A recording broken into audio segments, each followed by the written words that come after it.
panelists are discussing the professional conduct of arbitration counsel.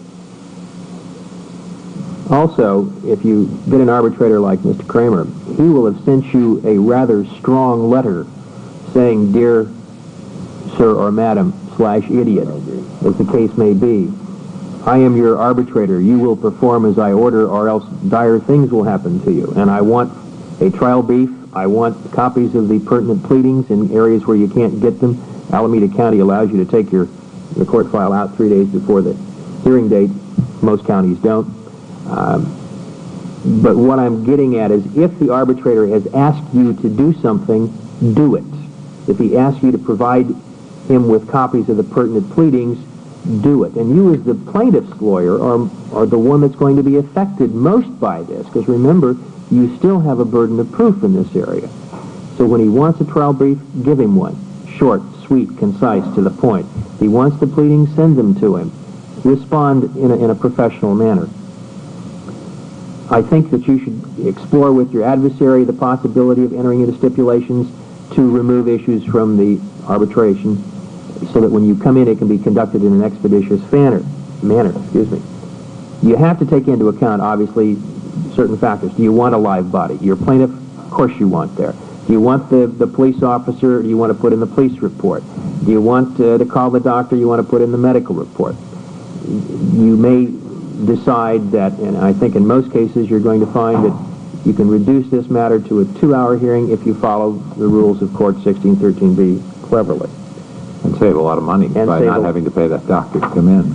And I think lastly, the thing that I would stress is while this is an informal matter, it is a legal matter, and I think it is very disconcerting for the clients, the witnesses, to be sitting in a room where the lawyers all walk in and start hugging and chalking like the tailor with the fat guy.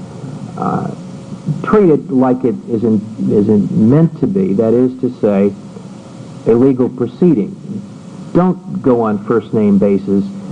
Don't make your client think that you got the arbitrator in the bag because you know him by his first name. Don't make the witness think that this is something that can be treated as, well, we have to be here, but we can get over this because we can go try it in front of a jury and where it really counts. Take it seriously. If you treat it right, you'll be rewarded accordingly. All right, so we've gone through the background, what happens at the beginning, how you go about, what factors you're looking at in terms of trying to decide who you want as your arbitrator, and what you do to get everything done that you need to get done to be ready for the hearing. So we're ready for the hearing, Rich. What do we do? Is this just like a trial, or are you doing something different? Okay, let's start off the hearing procedure with the hearing brief. We've made reference to this before. I think it's an important aspect, so I want to take some time on it. There is only one authority for the ability to submit a brief to the arbitrator. That's Rule of Court 1614A6, and that simply says that the arbitrator can invite the parties to submit briefs. There is no statutory requirement or Rule of Court requirement or permission to submit these briefs. It only says the arbitrator can invite the briefs. As has been implied, I invite them as a matter of my usual practice. In my first letter, I say, your hearing date is such and such, please submit briefs under 1614A6. My advice to you is, if the arbitrator invites you to submit the brief, do so. Don't ignore the opportunity to submit this to the arbitrator. The real question is, if you're not invited to do so, can you submit a brief on your own? As I mentioned, there's no authority one way or another. My strong feeling on that is yes, you can, and yes, you should. This is just like trial work, especially federal court trial work, in that you know the trial judge before you walk into the courtroom. To my way of thinking, if you can influence the trial judge before you walk into the room, poison the person's mind towards your perspective, you're way ahead of the game. Some people would say you should educate the trial judge beforehand and simply give him familiarity with the issues. I think it goes beyond that. I think it's an advocate's document, and it should be utilized in arbitration proceedings. Now, what should it be? And let me just say one thing you have to understand. In most cases, all the arbitrator knows about this case at the time you walk in, except for what they have asked you for and you've given to them. All the arbitrator knows about the case is they got a letter from the arbitration administrator giving the name of the case and the names and the addresses of the attorneys. And that's all they know about it. And unless they have asked you for something, quite often they ask for pleadings. I think a lot of them do ask for briefs. But if they don't, if they just ask for the pleadings, most of you know that you can't tell anything from the pleadings. If they're pled right, you can't tell.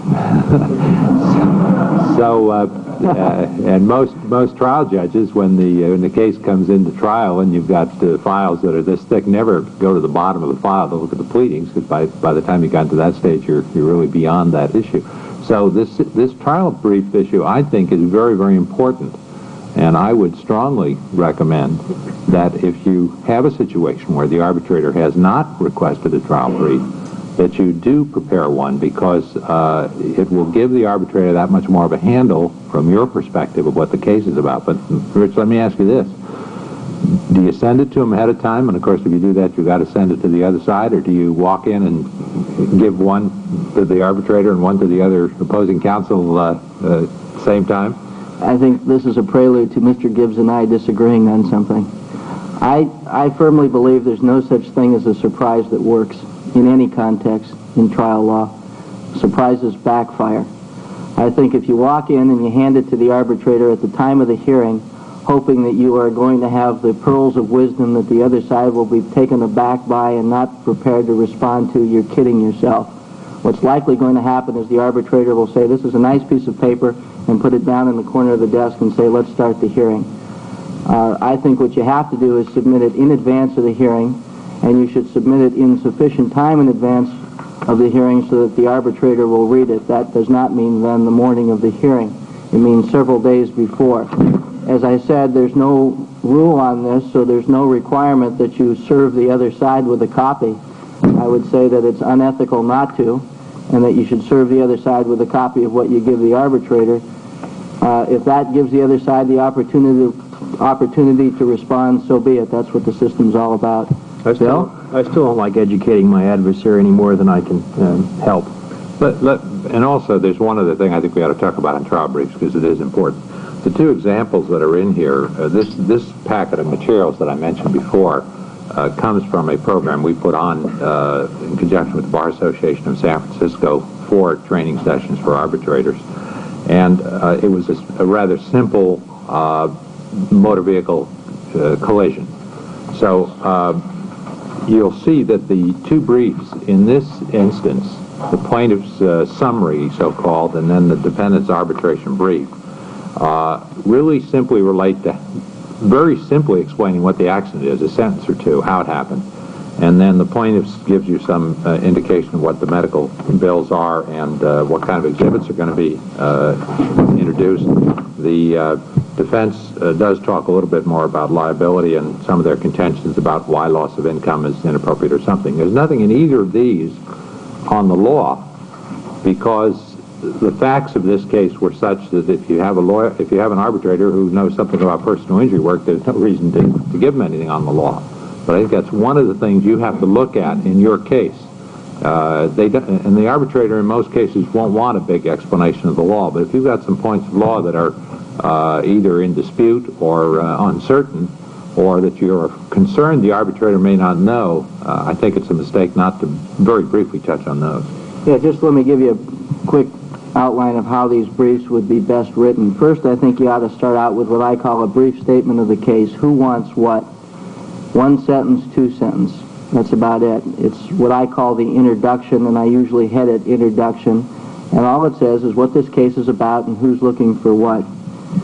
I follow that with a factual statement, which again is an outline. I don't mean an outline in outline form. It's a brief recitation of the salient points. You're not arguing the facts. You're not presenting both sides of the story. You're not in any sense trying to be complete. You're simply giving the factual context in which the rest of the case is going to occur. Third thing, you ought to specify the issues, and the wording of your issues, of course, may be determinative on the resolution of them, but they should be a very succinct statement of what you think the arbitrator has to resolve, And that should include not only the factual issues, which are probably the most important, but also any legal issues which you think are going to be important for the arbitrator to focus on prior to the hearing. Lastly, if you think the legal issues justify any kind of briefing, then submit some authorities in your brief, but I say this ought to be very, very short. The arbitrator doesn't want to read a typical trial brief with a full analysis. Get to the heart of what's going on. If there is a general rule of law which is fairly self-evident, such as contracts require offer, acceptance, and consideration, you may want to consider leaving that one out and simply talk about the specific rules relative to a rescission in the case where somebody didn't understand the nature of the transaction or whatever it is. You don't have to go through a bar exam analysis, just the major cases there. And that ought to be it. And if you can get that down to 2 or 3